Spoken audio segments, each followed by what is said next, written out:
Mais allons tout de suite rejoindre Frédéric Bérard, le chroniqueur du journal Métro, avocat. Bonjour Frédéric Bérard. Bonjour Nick Payne. Et Frédéric Lapointe, fondateur de la Ligue d'action civique, président d'un paquet d'affaires et ancien candidat du Parti québécois dans Maurice Richard. Bonjour Frédéric Lapointe. Oui, bonjour. Alors, commençons par prendre un peu de recul là, avant d'aller dans l'actualité brûlante. Québec solidaire fête ces jours-ci, ces temps-ci, son 15e anniversaire. Ça passe vite. De 2006 à aujourd'hui, ce parti avait été fondé, était issu d'une fusion de l'Union des forces progressistes, à l'époque dirigée par Amir Kadir, et je pense que ça s'appelait Option citoyenne, le parti ou le mouvement de Françoise David. Est-ce que, Frédéric Lapointe, 15 ans plus tard, on peut parler d'une mission accomplie? On comprend que, évidemment, le parti n'a pas pris le pouvoir, mais est-ce qu'il a eu son utilité et rencontré certains de ses objectifs? Oui, le premier objectif de ce parti était d'unir la gauche. Et on parle d'option citoyenne, on parle du parti l'UFP là, de Amir Kadir, mais avant cela, des partis de gauche, d'extrême gauche, il pouvait y en avoir 5, 8, 12 représentés dans des circonscriptions comme celle autour de l'UQAM. Et forcément, ils arrivaient strictement à rien. Mais c'était des micro-partis quand même, hein? C'était pas. Est-ce qu'on parle de la même gauche que la gauche à laquelle, pendant un moment, en tout cas, on a associé le Parti québécois? C'est pas. Non, justement, parce que ces groupes de gauche, tout au long des années 70 et 80, s'opposaient avec véhémence à peu près à tout ce que le Parti québécois faisait, et notamment pour plusieurs d'entre eux, à l'indépendance du Québec en 1980. Alors, c'est un double succès pour... et à la loi 101, dans certains cas. Oui, et à la loi 101 dans certains cas. Donc, c'est un double succès pour Québec solidaire, d'une part, d'avoir réuni tous ces gens, et d'autre part, sur des questions, pour le moment du moins, comme la langue, comme la souveraineté, et d'avoir réussi à unir les gens avec ces idées-là toujours à l'agenda. Frédéric Bérard, est-ce que quand on prend le recul que vient de nous faire prendre Frédéric Lapointe, là, en revenant à ces mouvements hétéroclites, tout petits, qui étaient aux origines ou qui précédaient Québec solidaire, est-ce que, même si certains sont tentés de dire aujourd'hui que QS est un parti qui des fois est un peu à la remorque de certains groupes plus radicaux, est-ce que c'est tout de même une gauche qui s'est tranquillement rapprochée de la possibilité de prendre le pouvoir? Chaque parti est à la remorque de certains groupes radicaux. Hein. Pour moi, une association de chambres de commerce, c'est un groupe assez radical, merci. À titre personnel, moi, je suis très, très heureux des 15 années de Québec solidaire. Je ne dis pas que je vote pour eux. Je suis pas un sympathisant non plus nécessairement, mais je considère que dans une démocratie comme la nôtre, d'avoir un vrai parti de gauche, avec les dérapages afférents, là, on s'entend bien, là, avec parfois des trucs qui sont un peu absurdes. Je pense que c'est quand même absolument nécessaire, particulièrement dans un Parlement où, pendant longtemps, deux partis se sont échangés le pouvoir. Le PQ, qui était peut-être un petit peu plus progressiste que certains mandats des libéraux, quoique celui de Bourassa, le premier, était quand même un petit peu plus progressiste aussi. Mais tout ça pour dire que le PQ a souvent, et là je vais encore me faire beaucoup d'amis à ce show-là, mais essentiellement a été très petit bourgeois, en quelque sorte, qui était le cas du PLQ x2, probablement, mais d'arriver avec justement un parti qui est réellement à gauche, qui propose des trucs qui devraient tomber sous le sens, comme par exemple Pharma Québec ou d'autres trucs. Par Ces exemple, positions en environnement, on imagine, mais vous avez dit une chose, je vous laisse aller tout de suite après, vous avez parlé du parti petit bourgeois, de la gauche petit bourgeoise, quand même un peu le cas de Québec solidaire désormais aussi. On va y aller là, un peu plus à fond là-dessus, mais je pense bien sûr à sa conversion vers la gauche morale, qui est plus un ensemble de préoccupations de gens bourgeois. On entend moins aujourd'hui, un peu moins Québec solidaire sur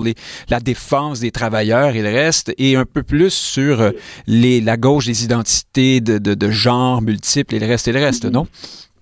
Oui, non, ça vous n'avez pas tort. Puis ça, c'est ce qui gâte tout parti qui perdure trop longtemps. Un parti qui accueille à bras ouverts Vincent Marissal comme étant une grande vedette est effectivement plutôt petit bourgeois. Je suis assez d'accord avec vous. Mais une fois qu'on a dit ça... Ça n'a pas si bien passé que ça à Québec solidaire, hein, pour leur faire une fleur. Mais c'est quand ils ont découvert la bullshit afférente... que là, disons comment je dirais que la rondelle s'est topée dans la baie vitesse. D'habitude, je ne relève pas vos gros mots, mais il y a quelque chose de délicieux dans l'expression bullshit afférente. Hein? C'est comme un croisement entre la technocratie et la vulgarité. Bravo pour ça. En fait, je suis né dans le bois, mais j'ai lu des livres. Alors, c'est un peu probablement la résultante d'un mix des deux. Mais pour le reste... Mais donc, l'embourgeoisement, non? Pas tant que ça, d'après vous? Je veux dire, tu sais, les gens de Rosemont qui votent massivement pour Québec solidaire dans des cabanes à 863 000 l'hypothèque, ça commence à faire petit moyen bourgeois. On est assez d'accord avec ça. Reste que la seule voix actuellement au Parlement à Québec, lorsqu'il est question de réelles inéquités sociales, ça demeure quand même Québec solidaire, sauf exception. Évidemment, on l'a vu avec la question du couvre-feu pour les itinérants.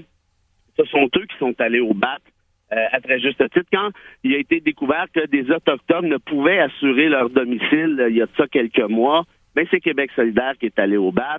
Ça reste quand même, et oui, il peut y avoir des dérapages, mais même d'un point de vue inéquités économiques, je pense que c'est le parti qui est le plus grand porte-voix pour les plus vulnérables, ce qui ne veut pas dire évidemment que ce parti-là est parfait et que ça ne doit pas être un sacré aria à gérer, notamment en Congrès. Ça doit venir vous chercher, Frédéric Lapointe, d'entendre que c'est tout de même le seul parti qui fait entendre certains, les grandes lignes d'une vraie politique de gauche au sens, socio-économique du terme, là. Quand on écoute Québec solidaire, on croirait que le Québec, c'est l'Alabama des années 50, mais en fait... Non, mais là, vous parlez du côté moral, mais... Oui, non, mais ce que dit Bérard, là... On s'entend que le Québec est devenu la social-démocratie probablement la plus avancée en Amérique du Nord et n'a pas eu besoin de la prise du pouvoir de Québec solidaire, ni même de son existence, pour arriver là où il est. Donc, mais je comprends que dans l'exercice de positionnement politique, forcément, l'amnésie des grands progrès venus sous d'autres gouvernements fait partie de la stratégie ou de la propagande. Oui, la phrase finit là. Mais parlez-moi quand même de Québec solidaire un instant. Je reviens avec ma question. Est-il vrai, selon vous, que c'est à ce jour, à ce moment-ci, le parti le plus audible sur des questions comme celle qu'évoquait Frédéric Bérard, ou je pense à sa proposition sur les frais dentaires, par exemple, qu'on a entendu il n'y a pas si longtemps, ses positions en environnement, là, même si le Parti québécois se veut très, très, très se dit et veut être très à l'avant-garde là-dessus, les positions de Québec solidaire ont été saluées assez unanimement comme étant même réalistes, ce qui n'est pas toujours ce qu'on dit de ceux qui sont le plus à gauche sur le spectre politique. Oui, même moi, personnellement, je les rejoins sur toutes leurs propositions visant à augmenter les impôts, notamment dans certains secteurs. Donc, on vit au Québec avec ce qu'on pourrait presque appeler une concurrence parfaite des partis politiques. Et en cette matière, comme en matière, j'imagine, de commerce de voitures ou de guenilles, ça fait en sorte que des gens sont un peu contraints d'innover. Et Québec solidaire réussit à bien patiner sur cette glace et à trouver à la fois sa niche dans ses sujets traditionnels, mais oui, à l'occasion de sortir un scandale, une pépite. Sur l'assurance des Autochtones, j'étais tout à fait d'accord. Sur la question des itinérants, je ne l'étais pas du tout. Il y a des sujets sur lesquels il y a de la vertu de façade qui n'est pas nécessairement très utile en pratique pour les principaux concernés, mais ça fait partie aussi de la politique. On va clore le débat, le sujet de Québec solidaire dans un instant en faisant le pont vers les autres partis, puisqu'un sondage cette semaine, je pense que c'était Main Street Research. Il faut toujours les prendre avec un grain de sel, ceux-là, mais disons que ce qu'on y trouvait allait dans le sens des tendances lourdes non seulement des derniers mois, mais même de ce qu'on voyait avant la pandémie, c'est-à-dire une CAQ toujours très forte, le Parti québécois assez loin à la traîne, et Québec solidaire en recul par rapport à son dernier résultat électoral. électorale. Frédéric Bérard, je vous relance là-dessus. Est-ce que Québec solidaire a déçu, notamment en abandonnant le compromis Bouchard-Taylor et en se tournant quand même vers la culture woke, la politique nouvelle gauche des identités multiples? Là? Ouais, juste et les pitreries de Catherine Dorion qui sont disparues depuis?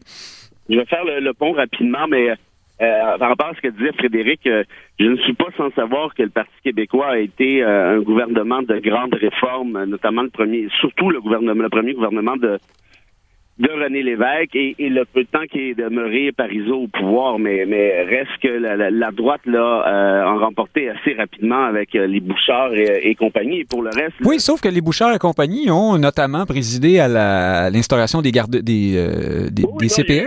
Mais évidemment, par exemple, il y a eu des réformes progressistes aussi, même dans ces gouvernements-là.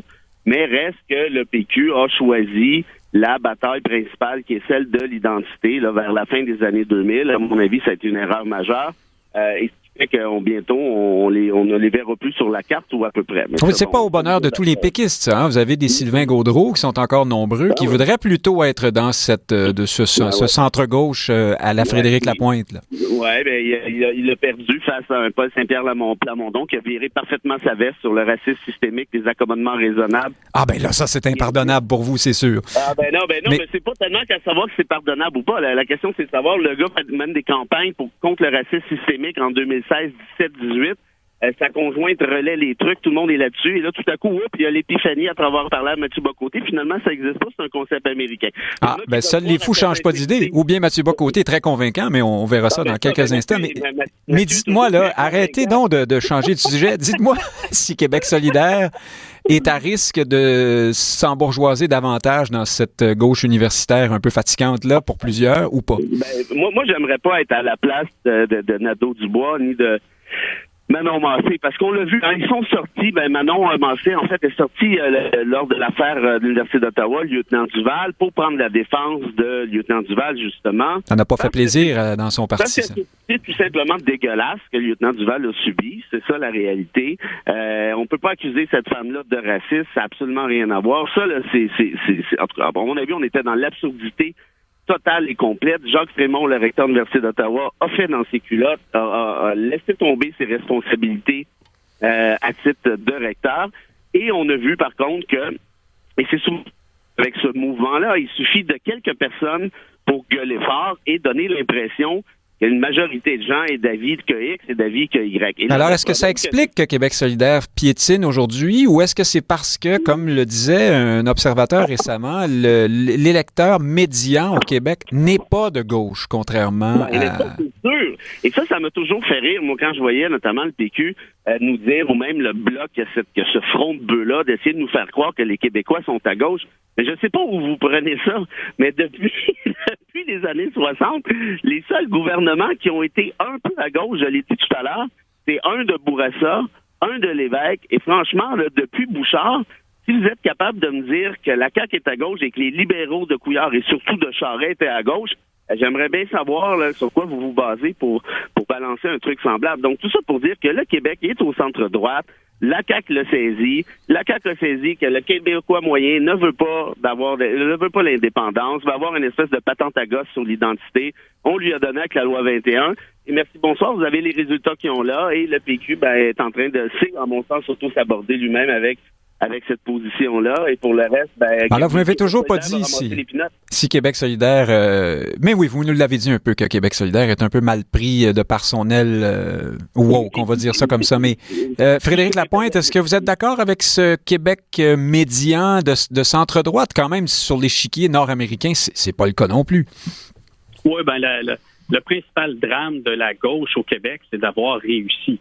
À partir du moment où vous êtes l'État le plus social-démocrate en Amérique du Nord, il se peut que pour pousser un peu plus loin... Il faut devenir Québec solidaire. Vous ne suivez pas, exactement. Donc j'ai pas de... je préfère ne pas analyser l'état des discours politiques avec des grilles théoriques.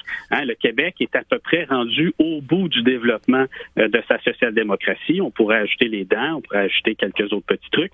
Mais de fait, on est un État qui est complet qui est accompli et qui est le résultat, non pas de mesures néolibérales des 30 dernières années, comme se plairait à le dire quelqu'un de Québec solidaire, mais en fait une construction lente, progressive de services d'État. Vous savez, du moment où on a nationalisé les garderies, là, c'est qu'il ne restait plus grand-chose à nationaliser. Quand bien même on créerait un transporteur aérien pour desservir les régions, lequel serait propriété du gouvernement, ben, ce serait pas une... On pourrait acheter Air Transat pour pas cher en ce moment, oui. Voilà. Et du côté du Parti québécois, ben peut-être que le Parti québécois a compris que son marché n'était pas dans le 10 ou le 11 de vote qui s'en va à Québec solidaire en ce moment, mais que sa stratégie politique est d'être le deuxième choix des caquistes, qui roulent à 50 dans les sondages et qui, inévitablement, c'est le sort de tout gouvernement, va finir par décevoir, ils vont finir par ne plus être en guerre, ils vont finir par ne plus occuper 95 d'espace médiatique. Et quand ce jour-là va arriver et que 20 de l'électorat se cherchera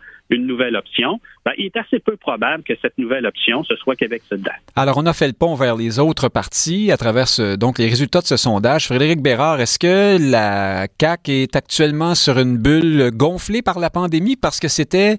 on constatait ce genre c'était déjà un phénomène, le Legault, là, avant la pandémie quand même. On n'avait pas vu ça depuis longtemps, une aussi longue lune de miel, si j'ose dire. Ben, on l'a déjà dit à ce show-là.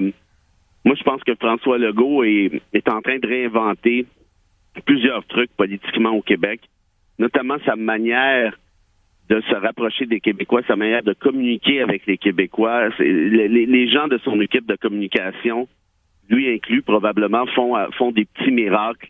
Ils sont excessivement habiles. Je leur donne ça. Est-ce que je suis toujours content avec des revues de livres que je me doute très bien que François Legault n'a pas lu, là, la brique d'Obama. Oui, ça, vous avez déjà dit ça.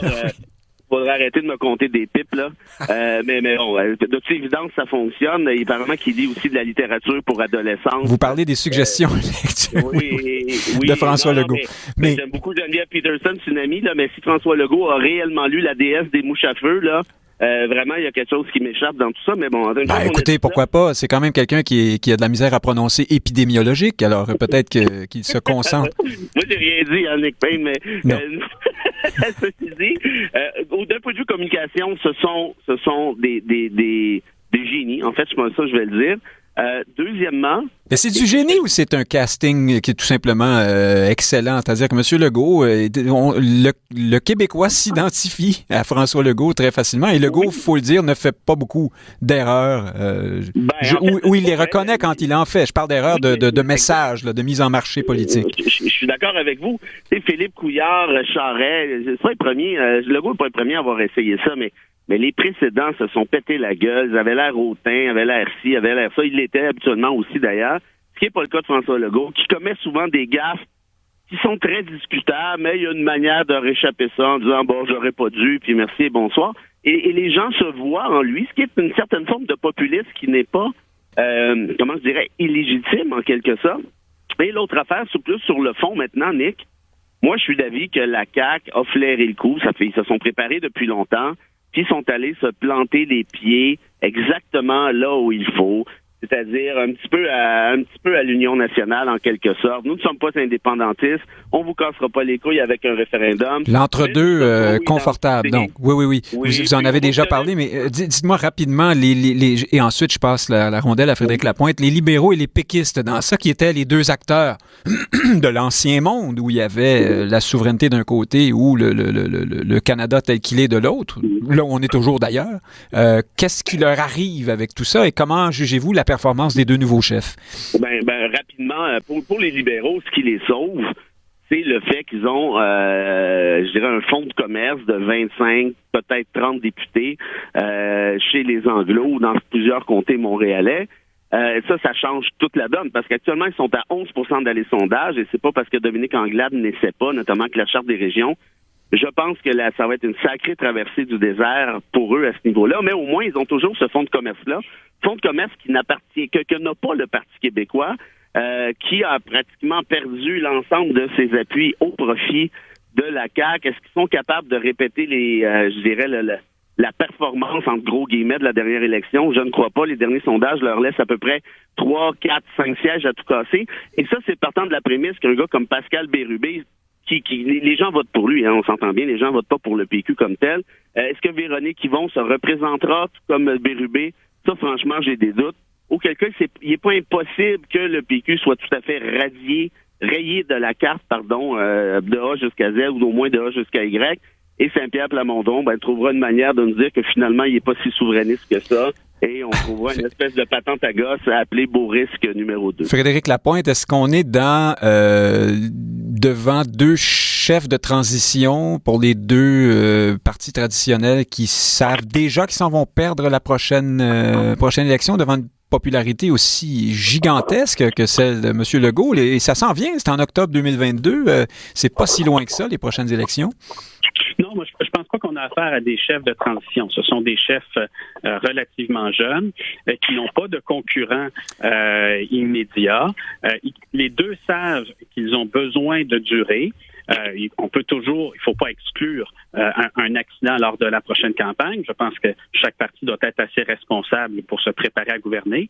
Mais ils savent également qu'ils vont avoir besoin de temps pour établir un rapport personnel avec la population. De quel rapport personnel, François Legault, il faut s'en souvenir, là, il a mis une bonne vingtaine d'années à l'établir pour avoir cette espèce de charme, de communication sans filtre qu'il a en ce moment. Donc, la politique, ça prend du temps à bâtir une relation de confiance. Il n'aurait pas pu faire ça, François Legault. Comme Saint-Pierre Plamondon, ils ont du temps. Monsieur Legault n'aurait pas pu faire ça dans un parti établi, qui a déjà gouverné, qui veut revenir au pouvoir au plus vite. Il avait une latitude. Le parti, c'était lui, en quelque sorte, pendant plusieurs années. Est-ce que vous pensez que ça a joué? Au fond, c'était une bonne idée pour lui d'aller fonder sa propre affaire, finalement. Bon, la seule conclusion qu'on peut tirer au regard des faits, c'est que ça a marché. Mais je vous dirais qu'il est passé, pour bien connaître et l'homme et son entourage, ils sont passés souvent à deux doigts de laisser tomber. Donc, la politique demande de la persévérance. C'est une relation qu'on bâtit, je le répète, dans le temps avec la population. Et si j'ai un conseil à donner à Paul Saint-Pierre Plamondon, tout comme à Dominique Anglade, c'est de s'accrocher. Parce que les gouvernements ne sont pas éternels. Un parti comme la CAQ ne sera pas non plus éternel. Et les Québécois vont avoir besoin d'options bientôt. Alors là, dans l'opposition, pour ces deux chefs-là, le défi est de faire parler de soi. Québec solidaire y arrive assez bien sans nécessairement... j'allais dire sans faire des frasques, c'est pas tout à fait vrai. Il y en a eu pendant une bonne période. Je peux vous parler tout à l'heure de Catherine Dorion, évidemment, mais là, Frédéric Bérard, Paul Saint-Pierre Plamondon, cette semaine, c'est un peu mis les pieds dans les plats en accusant M. Legault d'accueillir ses enfants qui n'étaient pas de sa bulle familiale. Bon, il s'est trompé, il a retiré ses propos, mais François Legault en a rajouté, lui. Qui est fautif là-dedans? Est-ce que M. Legault a montré un côté plus partisan, là? Est-ce que le dossier était classé, là, puis M. Legault a voulu raviver ça pour faire de la politique partisane? Je sais pas. Moi, contrairement à Frédéric, je ne connais pas François Legault personnellement, mais je connais plutôt bien Paul Saint-Pierre Plamondon qui aime essentiellement une chose dans la vie, c'est l'attention. Alors, c'est sûr que là, c'est difficile pour lui actuellement d'être obligé de crier au loup pour faire remarquer. Ça, c'est le gars qui avait quand même fait un pastiche de Rocky, qui devait... Dans sa campagne électorale, oui. Une vidéo dans laquelle il traversait un champ avec un bio sur le dos, un champ enneigé. Oui. Je sais pas si j'avais déjà fait des tournages. Moi, j'en ai fait un peu, puis c'est le genre de production qui prend un certain temps et un certain budget. Donc, et on l'a vu aussi encore cette semaine avec la monarchie, prendre un petit thé, puis il aime ça, le petit côté. C'est un peu un Justin Trudeau, en quelque sorte, moins les tresses et les sauts indiens, là. Ça sent blackface jusqu'ici, mais en même temps, c'est le travail. C'est pas facile d'être chef d'opposition, puis pas chef d'opposition, mais être un leader politique dans l'opposition et essayer de trouver une prise. Je comprends, mais ce que j'allais dire par ça, c'est que ce genre de stunt-là, ça, Plamondon adore ça. Maintenant, est-ce que ça va porter fruit? Ça reste à voir. Sur la monarchie, vous parlez de il a fait une vidéo dans laquelle il parle de façon pincée en buvant une tasse de thé, en levant le petit doigt, hein, pour faire comme personnellement, je trouve ça... La noblesse anglaise. Je trouve ça minable. Je trouve pas ça drôle. Je vois pas c'est quoi le message. Je trouve ça absolument ridicule. Bon, ceux qui l'aiment... Alors, le message était de ridiculiser justement la monarchie et de dire est-ce qu'on se débarrasse de ça? C'est pas qu'ils se ridiculisent dans ce genre de truc-là. Mais sur votre question initiale, dans l'attaque sur François Legault, bien évidemment, il cherche l'attention, puis je le blâme pas là-dessus quand même, parce qu'il faut être capable de secouer un peu les puces puis de se faire connaître. Ceci dit, d'aller attaquer l'aspect familial d'un politicien, là, je comprends que c'est particulier parce qu'on est en pandémie, bon, les mesures sanitaires et tout. Ça, c'est très, très, très dangereux. Et moi, je me mets à la place de François Legault. Je pense qu'il était sincèrement pincé par l'affaire. Surtout que là, sur les médias sociaux, les gens se sont mis à se moquer de ses fils, qui les appelaient des tanguis, bon, ainsi de suite. Il a raison, Legault, quand il dit c'est déjà assez difficile de faire de la politique comme ça. On n'a pas besoin d'aller écœurer les familles, en plus, particulièrement pas les enfants. Je pense que ça devrait être la limite comme telle. Bon, Plamondon a présenté ses excuses, là, apparemment qu'il n'était pas disponible pour en parler à Legault par la suite, blablabla, blablabla, ce qui n'est pas impossible non plus, mais tout ça pour dire que je pense qu'au Québec, on devrait faire attention à ce genre d'attaque, parce que quand tu commences à mêler les enfants, là, ça commence à devenir bas et devenir bas longtemps. Puis à titre personnel, comme commentateur, qui moi-même, je critique assez durement les policiers, mais vous remarquez que arrêtez donc, vous. Mais je vais jamais d'un point de vue familial, parce que je me mets à leur place, je me dis ça, il me semble là, que ça me ferait péter les plombs, mais absolument, de manière absolument, comment je dirais, assez stratosphérique. Et je pense qu'on doit éviter ce genre d'attaque cheap, disons-le. Et je pense que le Plamondon là-dessus a eu sa leçon, je suis à peu près certain. Alors, Frédéric Lapointe, de la difficulté de se faire entendre et d'exister quand on est un nouveau chef et dans l'opposition, si Paul Saint-Pierre Plamondon s'est trompé cette semaine sur les enfants de François Legault, est-ce que Dominique Anglade, avec ces clins d'œil, cet appel du pied aux régions, avec la bonne vieille marotte de la décentralisation qui ne mène jamais à rien, évidemment, là, tout le monde le sait, est-ce que ça peut donner des résultats pour elle? Les efforts sont là. C'est pas faute d'essayer. Je pense qu'ils ont bien compris là, qu'ils ne vont pas reconquérir le gouvernement là, sans sortir de Montréal. Là. C'est une évidence. Mais les gens des régions sont habitués d'entendre ça, des promesses de la plus grande décentralisation jamais vue. Cette fois-ci, c'est vrai, nous sommes sérieux. C'est jamais vrai.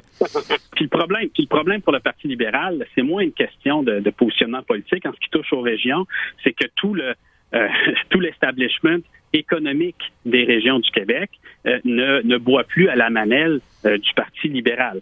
D'une part, tout le monde a dégrisé de la corruption. C'est une bonne chose. C'est une bonne chose pour le Parti libéral, c'est une bonne chose pour les entreprises, c'est une bonne chose pour le Québec.